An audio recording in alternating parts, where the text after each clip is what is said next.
But we begin with a Fox News alert in California, where three presidential candidates are battling it out right now. Welcome to the second hour of Happening Now.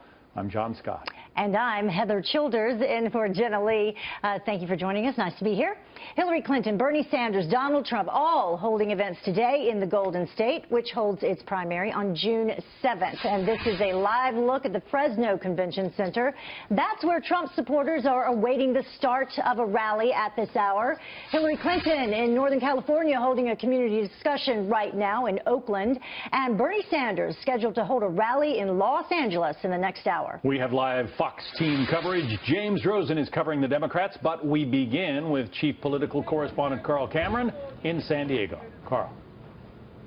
Hi, John. Trump has a couple of rallies today. Fresno, several thousand people getting ready to hear from him in just a short while. And here in San Diego, they're expecting perhaps as many as 10,000. He has made a campaign and won the nomination with a parade of big rallies, often raucous, often with demonstrators. These are some of the folks who are going to be picketing outside, essentially objecting to the Trump candidacy. And for the first time in American history, we have a presidential candidate who, whenever he has a big rally event like this, the municipality's riot police are dispatched. And we've seen several cordons of officers getting prepared for what they expect will be another day of demonstrations. Not like what happens with Bernie Sanders and Hillary Clinton.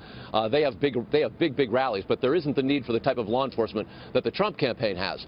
While he has marched his way right to the Republican nomination at the July convention, he's also got some things that he's got to deal with. And one of the questions that has been raised about the Trump campaign literally for the last year and a half is whether or not, beyond the hype, he can get the grassroots ground game going that's necessary. And he has inked a deal with the Republican Party to raise money and to share resources. But there's a growing concern out in the grassroots, particularly in the state GOP chairmen and state GOP parties, that they need a little bit of help. And last night in Billings, Montana, Trump was talking about how he plans to win. And one of the things he said, despite some of the shortcomings in his organization, even in red Republican-leaning states, is that he plans to compete most aggressively, really hard, in Democratic states, trying to spread the Republican Party, spread the battlefield against Hillary Clinton. Listen. I want to focus on 15 or so states because we have to win. And I want my energy to be put in the states where it could go either way.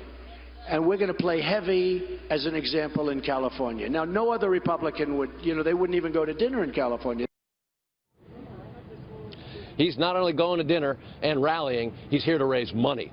And part of that relationship with the RNC, one that has been so rocky for so long, is essentially a joint agreement where Trump and the party will raise money, and they'll share those resources not only for his presidential candidacy, but also for down-ballot candidates, meaning House and Senate candidates, even governors and local political candidates coming up in November.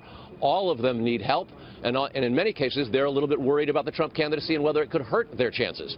So he's also said that any candidate who doesn't want to ride his coattails and wants to keep a distance is welcome to do so. John, Heather? All right, Carl Cameron reporting in California. Thank you, Carl.